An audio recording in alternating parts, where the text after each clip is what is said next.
PKPCS academy में। आज की वीडियो में हम देखेंगे पर्यावरण पारिस्थितिकी से कुछ पर्यावरण सम्मेलन और अंतर्राष्ट्रीय पुरस्कार और राष्ट्रीय पर्यावरण पुरस्कार, जिसमें सम्मेलन में हम देखेंगे स्टॉकहोम सम्मेलन, वियना सम्मेलन, मॉन्ट्रियल सम्मेलन, रियो सम्मेलन, क्योटो प्रोटोकॉल सम्मेलन, कोपेनहेगन सम्मेलन। इनसे संबंधित हम और भी जितने भी पर्यावरण अभी तक सम्मेलन हुए हैं वो देखेंगे। ठीक है। अंतर्राष्ट्रीय पुरस्कार में हम देखेंगे टाइलर पुरस्कार, गोल्डमैन पुरस्कार, ग्लोबल 500 पुरस्कार, गोल्डन पांडा पुरस्कार, राइट लाइवलीहुड पुरस्कार और व्हिटली पुरस्कार, जिसमें हम और भी कुछ अंतर्राष्ट्रीय पुरस्कार हैं जिनको हम कवर करेंगे इसमें। ठीक। अब राष्ट्रीय पर्यावरण पुरस्कार देखते हैं। GD बिरला, ठीक है, और GD बिरला पुरस्कार, इंदिरा गांधी पर्यावरण पुरस्कार, इंदिरा प्रियदर्शनी पुरस्कार और महावृक्ष पुरस्कार, विशिष्ट वैज्ञानिक पुरस्कार और golden peacock environment management award. तो इन्हें हम देखने वाले हैं, जो बाकी बचेंगे वो देखेंगे हम आगे। ठीक है। तो आप कॉपी पेन लेके बैठिए ताकि आपको ध्यान रहे उनकी स्थापना कौन सी संस्था द्वारा प्रदान किए गए हैं, किस क्षेत्र में दिए गए हैं। ठीक है, चलिए शुरू करते हैं। देखिए, पहला है जो पर्यावरण अंतर्राष्ट्रीय पर्यावरण सम्मेलन है, तो वो हुआ था 1972 में स्टॉकहोम सम्मेलन। किसकी राजधानी है स्टॉकहोम? ये है स्वीडन की। किसकी राजधानी है? स्वीडन की राजधानी है। ध्यान रखेंगे, स्वीडन की राजधानी क्या है? स्टॉकहोम। ठीक। ये पर्यावरण का मैग्ना कार्टा कहा जाता है स्टॉकहोम सम्मेलन को। इसकी जो स्थापना हुई थी UN की स्थापना के समय की गई थी, और इसी समय पर्यावरण दिवस मनाया जाता है। तो पर्यावरण दिवस कब से मनाया जाना स्टार्ट हुआ? 1972 से। कब मनाया जाता है? वो मनाया जाता है 5 जून को। तो ये चीज़ें आपको ध्यान रखनी है इसमें। अब बात करते हैं हम हेलेंसिकी। हेलेंसिकी किसकी राजधानी है? फिनलैंड की। किसकी राजधानी है? फिनलैंड की राजधानी है।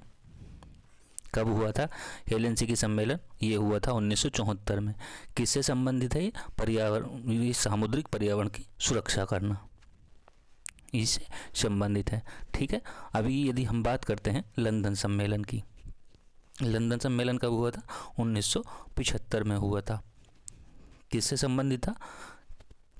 तो समुद्री कचरे के निस्तारण का प्रतिषेध करना था इसका उद्देश्य। ठीक है, तो ये भी ध्यान रखेंगे। अब जैसे कि वियना सम्मेलन, वियना सम्मेलन कब हुआ है? 1985 में हुआ है। ठीक है। किसकी राजधानी है ये? ये है आपकी ऑस्ट्रिया की राजधानी है। ठीक है, ऑस्ट्रिया।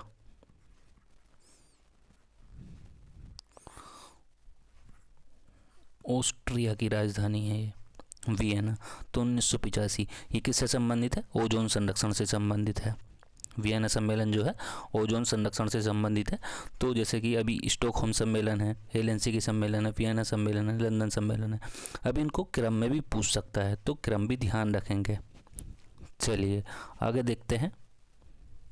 कॉपी पेन लेके बैठोगे तभी दिमाग में आएंगे इसकी स्थापना कब हुई है, ठीक है, और किससे संबंधित है। अब बात करते हैं हम मॉन्ट्रियल सम्मेलन की।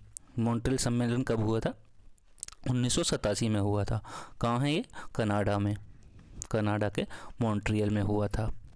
ठीक है। किससे संबंधित है? ओजोन परत से ओजोन परत के संरक्षण से संबंधित है।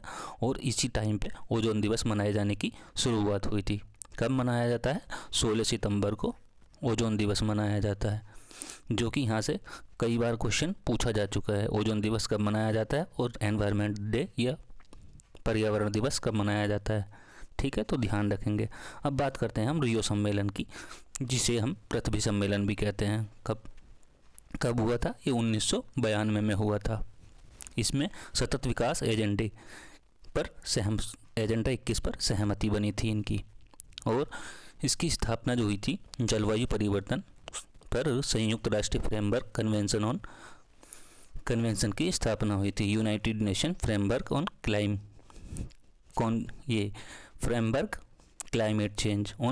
चेंज। ठीक है। चलिए, कन्वेंशन ऑन क्लाइमेट चेंज है, कन्वेंशन ऑन क्लाइमेट चेंज। ठीक है, United nation framework convention on climate change. ठीक है। अब बात करते हैं न्यूयॉर्क सम्मेलन की। न्यूयॉर्क सम्मेलन कब हुआ था? ये हुआ था 1997 में।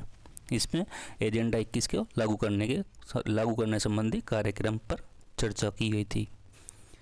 चलिए आगे देखते हैं। अब बात करते हैं हम नैरोबी घोषणा पत्र की। कब हुआ था नैरोबी घोषणा पत्र? 1997 में हुआ था। तो कीनिया की राजधानी है नैरोबी। किसकी? कीनिया की राजधानी है।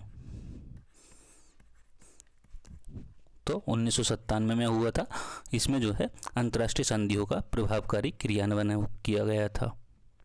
अब बात करते हैं हम क्योटो सम्मेलन की। कहाँ है? जापान के क्योटो में है।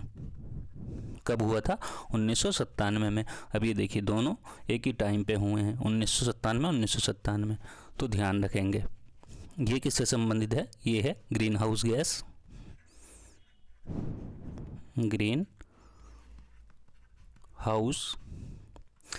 गैस से संबंधित है। यानी कि ग्रीन हाउस गैस में जब हम कटौती करेंगे और इससे क्या होगा, तो ग्लोबल वार्मिंग कम होगी इससे। ठीक है। अब बात करते हैं सिएटल सम्मेलन की। यदि हम सिएटल सम्मेलन की बात करते हैं तो कब हुआ है ये? 1999 में हुआ था। इसको विश्व व्यापार को पर्यावरण एवं सामाजिक नीतियों के दायरे में लाया गया था। चलिए नेक्स्ट देखते हैं। इन्फोटेरा या डबलिन सम्मेलन कब हुआ था? 2000 में हुआ था। किससे संबंधित है? ये पर्यावरण सूचना का विस्तार करने पर सहमति बनी थी। पर्यावरण सूचना का विस्तार करने पर सहमति बनी। यदि बात करें माल्मो घोषणा पत्र कब हुआ था? ये हुआ था 2000 में। ये पर्यावरण संरक्षण से संबंधित है। बात करते हैं जोहान्सबर्ग सम्मेलन की, जिसको हम पृथ्वी 10 या रियो 10 सम्मेलन भी कहते हैं। ये हुआ था 2002 में हुआ था। इसको हम द्वितीय पृथ्वी सम्मेलन भी कहते हैं। और इस पर जो बल दिया गया था सतत विकास पर, यानी सस्टेनेबल डेवलपमेंट पर विशेष बल दिया गया था। नेक्स्ट देखते हैं। अब बात करते हैं हम दूसरा स्टॉकहोम सम्मेलन की। देखिए स्टॉकहोम सम्मेलन ये हुआ था 2004 में। 12 खतरनाक जैव कीटनाशक और औद्योगिक प्रदूषकों को प्रतिबंधित करने पर सहमति बनी थी। पहला जो स्टॉकहोम सम्मेलन हुआ था कब हुआ था? 1972 में हुआ था, जैसे कि पहले बताया था शुरू में ही, क्योंकि फर्स्ट सम्मेलन था ये। अभी ये जो है ये दूसरा सम्मेलन जो स्टॉकहोम सम्मेलन हुआ है ये हुआ है 2004 में। अब बात करते हैं मॉन्ट्रियल की। मॉन्ट्रियल सम्मेलन कब हुआ था? 2005 में हुआ था। अब ये जो पहला जो मॉन्ट्रियल सम्मेलन था वो कब हुआ था? तो वो हुआ था 1987 में हुआ था। मॉन्ट्रियल कहाँ है? जैसे कि हमने बताया था कनाडा में। यदि बात करें विकसित देशों द्वारा वर्ष 2012 तक ग्रीन हाउस गैसों के उत्सर्जन को कम कर 1990 के स्तर तक लाने पर सहमति बनी। 2012 तक, जैसे कि ये 1990 में थी तो उसी स्तर पर लाने का वादा हुआ 2012 में। चलिए नेक्स्ट देखते हैं। हम बात करते हैं नूसा दुआ सम्मेलन कब हुआ है? 2007 में हुआ है। किससे संबंधित है? ग्रीन हाउस गैस के उत्सर्जन से संबंधित है। और 2050 तक कम से कम जैसे 2000 तक के स्तर पर लाने का प्रस्ताव पास हुआ। ठीक। यदि बात करते हैं हम कोपेनहेगन सम्मेलन की। कोपेनहेगन सम्मेलन कहाँ है? ये कोपेनहेगन कहाँ की वो राजधानी है? तो डेनमार्क की राजधानी कोपेनहेगन। इसकी जो स्थापना कोपेनहेगन सम्मेलन की वो हुई थी 2009 में। ब्रिक्स देशों में स्वेच्छा से कार्बन उत्सर्जन से संबंधित है और 20% से 25% तक इसमें कटौती का निर्णय लिया गया कोपेनहेगन सम्मेलन में। चलिए नेक्स्ट बढ़ते हैं आगे। यदि बात करें हम कानकुन सम्मेलन की। कानकुन सम्मेलन की बात करें तो कब हुआ था? 2010 में हुआ था। कब हुआ था? 2010 में हुआ था। और लगभग 100 अरब डॉलर से ग्रीन क्लाइमेट फंड की स्थापना करने का निर्णय लिया गया। ठीक है। हरित जलवायु कोष, जिसको हम हरित जलवायु कोष कहते हैं।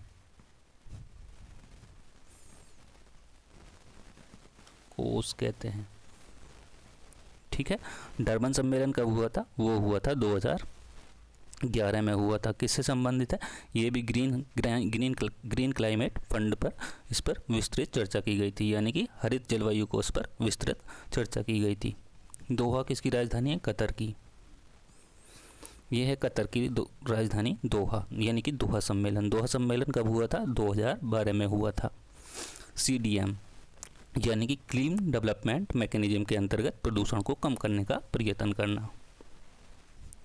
Clean development mechanism. चलिए नेक्स्ट देखते हैं। अब बात करते हैं रियो 20 सम्मेलन की। रियो कहाँ है? ब्राज़ील में। ठीक, इसकी स्थापना जो हुई है वो 2012 में हुई है और इसमें एक मसौदा प्रस्तुत किया गया था जो है द फ्यूचर वी वांट पर मसौदा तैयार किया गया, प्रस्तुत किया गया और हरित व्यवस्था पर बल भी दिया गया इस सम्मेलन में। वार्सा सम्मेलन की बात करें तो वार्सा सम्मेलन की बात करते हैं तो इसकी स्थापना 2013 में हुई और ग्रीन क्लाइमेट फंड पर सहमति बनी इसमें। ठीक, चलिए आगे देखते हैं। लीमा सम्मेलन। लीमा पेरू, कहाँ? दक्षिण अमेरिका में। ठीक, वर्ष 2014 में स्थापना हुई और 2070 तक ग्रीन हाउस गैस के उत्सर्जन को समाप्त करने का इसमें निर्णय लिया गया था लीमा सम्मेलन में। वार्सा जो है पोलैंड की राजधानी है। किसकी राजधानी है? पोलैंड की राजधानी है। ठीक, पेरिस सम्मेलन की बात करें, फ्रांस की राजधानी पेरिस की बात करें तो 2015 में स्थापना हुई है सम्मेलन की, पेरिस सम्मेलन की।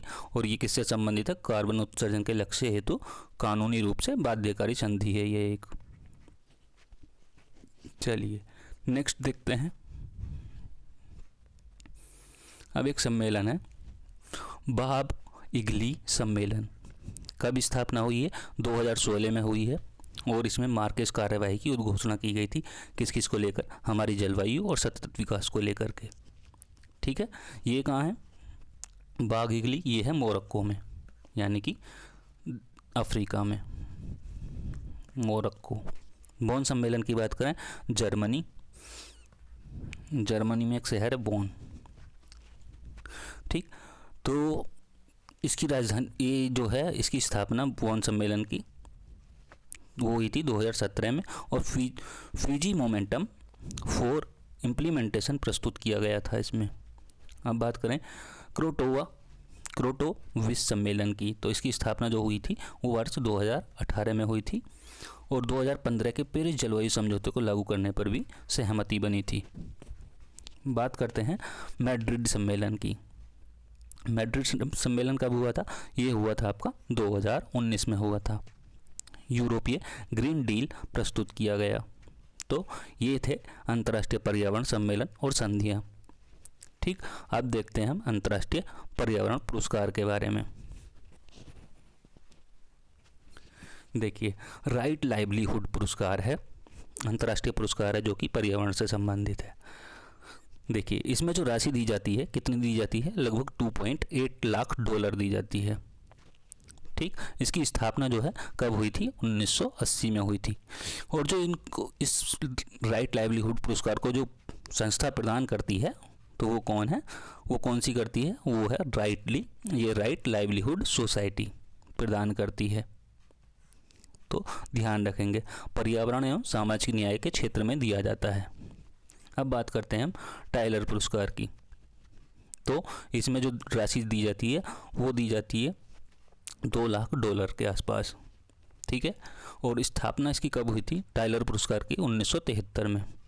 किस संस्था द्वारा प्रदान किया जाता है? यूनिवर्सिटी ऑफ साउदर्न कैलिफोर्निया के द्वारा प्रदान किया जाता है। कैलिफोर्निया कहाँ है? उत्तरी अमेरिका और दक्षिण अमेरिका के बीच में, उत्तरी अमेरिका में माना जाएगा वैसे तो कैलिफोर्निया। ठीक, और इससे संबंधित देखें तो पर्यावरण, स्वास्थ्य एवं ऊर्जा के क्षेत्र में ये दिया जाता है टाइलर पुरस्कार। चलिए, $2.8 लाख लगभग अच्छी खासी राशि दी जाती है इसमें। चलिए नेक्स्ट देखते हैं। अब बात करते हैं हम गोल्डमैन पुरस्कार की। गोल्डमैन पुरस्कार में लगभग $2 लाख दिया जाता है राशि, और स्थापना जो हुई है 1989 में हुई है। किस संस्था द्वारा प्रदान किया जाता है? गोल्डमैन फाउंडेशन संस्था द्वारा प्रदान किया जाता है, और पर्यावरण कार्यकर्ताओं को दिया जाता है। गोल्डमैन फाउंडेशन द्वारा प्रदान किया जाता है और पर्यावरण कार्यकर्ताओं को दिया जाता है। बात करते हैं ग्लोबल 500 पुरस्कार की, यानी 500 पुरस्कार की। 500 पुरस्कार की स्थापना जो हुई थी वो हुई थी 1987 में, और प्रदान किया जाता है ये UNEP द्वारा, यानी कि United Nation Environment Programme, United Nation Environment Programme. ठीक, तो ध्यान रखेंगे किससे संबंधित है? पर्यावरण रक्षा एवं सुधार हेतु प्रदान किया जाता है। 2003 में बिंदेश्वरी पाठक को यह पुरस्कार प्रदान किया गया था। इम्पोर्टेंट है एग्जाम की दृष्टि से, तो ध्यान रखेंगे। चलिए नेक्स्ट देखते हैं। अब बात करते हैं हम गोल्डन पांडा पुरस्कार की। स्थापना कब हुई है? 1982 में स्थापना हुई है। किस संस्था द्वारा प्रदान किए जाते हैं? Wild life conservation charity, UK की एक संस्था है, तो उसके द्वारा प्रदान किए जाते हैं। किससे संबंधित है? ग्रीन ऑस्कर की संख्या दी जाती है, ग्रीन ऑस्कर की संख्या से संबंधित है। यदि बात करें हम अंतर्राष्ट्रीय मौसम विज्ञान संगठन की, संगठन पुरस्कार की, तो कब दिया गया था? 1956 में स्थापना हुई थी, और किसके द्वारा, किस संस्था द्वारा प्रदान किया जाता है? वर्ल्ड मेट्रोलॉजिकल ऑर्गेनाइजेशन के द्वारा प्रदान किया जाता है, यानी विश्व मौसम संगठन के द्वारा संबंधित मौसम विज्ञान से संबंधित सर्वोच्च सम्मान है ये। और यदि देखें सासाकावा पुरस्कार, सासाकावा पुरस्कार की यदि हम बात करें तो राशि कितनी दी जाती है? $50,000। ठीक, स्थापना कब हुई थी सासाकावा पुरस्कार की? 1986 में हुई थी। ये भी किसके द्वारा प्रदान किया जाता है? UNEP, यानी कि यूनाइटेड नेशन एनवायरनमेंट प्रोग्राम के द्वारा प्रदान किया जाता है, पर्यावरण प्रबंधन एवं संरक्षण के क्षेत्र में। चलिए नेक्स्ट देखते हैं। ये है व्हिटली पुरस्कार। व्हिटली पुरस्कार कब दिया गया था? 1994 में दिया गया था। ये एक WFN संस्था है, उसके द्वारा दिया गया था, और संबंधित देखें तो ग्रीन ऑस्कर की इसको संज्ञा दी जाती है। एक है young champions of the earth award. ठीक, इसकी स्थापना हुई थी 2020 में। किस संस्था द्वारा? यूनाइटेड नेशन एनवायरनमेंट प्रोग्राम के द्वारा, संयुक्त राष्ट्र पर्यावरण कार्यक्रम के द्वारा प्रदान किया जाता है। पर्यावरण से संबंधित है, तो इम्पोर्टेंट है ये सारे अंतर्राष्ट्रीय पुरस्कार भी। चलिए अब देखते हैं राष्ट्रीय पुरस्कार के बारे में। राष्ट्रीय पर्यावरण पुरस्कार देखिए 1986 में इंदिरा प्रियदर्शनी पुरस्कार दिया गया था। लगभग राशि दी गई थी, राशि है इसको जो मिलती है इस पुरस्कार पाने वाले को, तो वो है 2.5 लाख, यानी कि लगभग 2.5 लाख रुपए राशि मिलती है। इसकी स्थापना जो हुई थी इंदिरा प्रियदर्शनी पुरस्कार की स्थापना जो हुई थी 1986 में हुई थी। प्रदत्त संस्था की बात करें तो पर्यावरण एवं वन मंत्रालय भारत सरकार द्वारा दिया जाता है। किस क्षेत्र में? वनीकरण और प्रतिभूमि के विकास हेतु।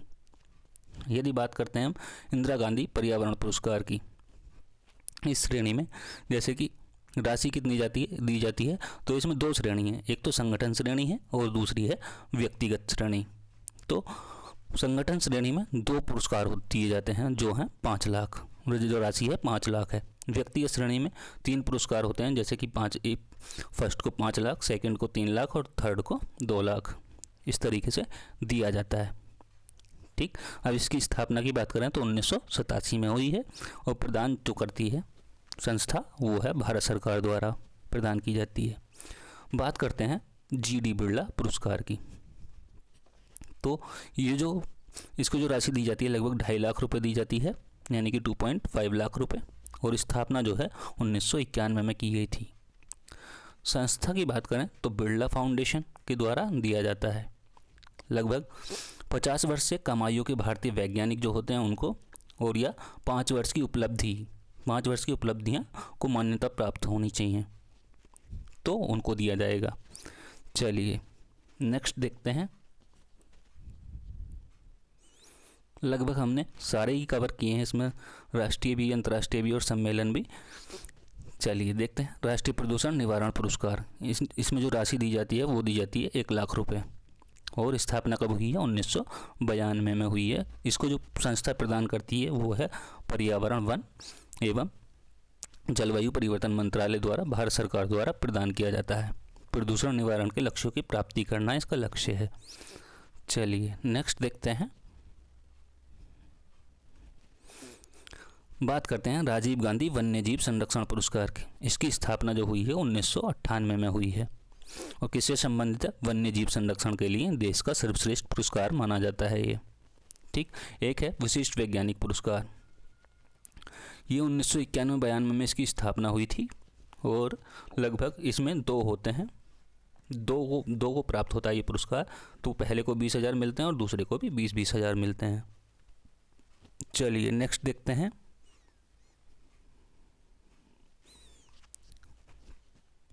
महावृक्ष पुरस्कार।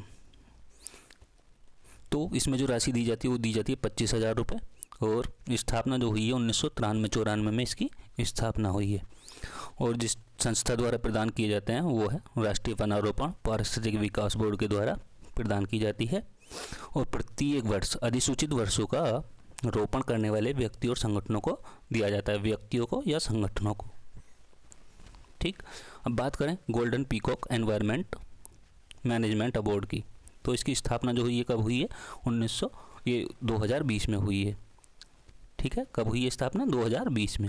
किस संस्था द्वारा प्रदान किया जाता है? इंस्टीट्यूट ऑफ डायरेक्टर्स के द्वारा प्रदान किया जाता है। तो आज की वीडियो में इतना ही, जिसमें हमने सारी राष्ट्रीय पुरस्कार, अंतर्राष्ट्रीय पुरस्कार और सारे सम्मेलन और संधि इसमें हमने कवर किए। जब तक आप इनको लिखोगे नहीं कॉपी पे तब तक नहीं याद होंगे। ठीक है, आज की वीडियो में इतना ही। वीडियो अच्छी लगे तो लाइक करें, कमेंट करें, ज़्यादा से ज़्यादा शेयर करें और चैनल को सब्सक्राइब करें। और टेलीग्राम चैनल के लिए आपको वीडियो को डिस्क्रिप्शन में लिंक मिल जाएगा, वहाँ से आप ज्वाइन कर सकते हैं। Thank you.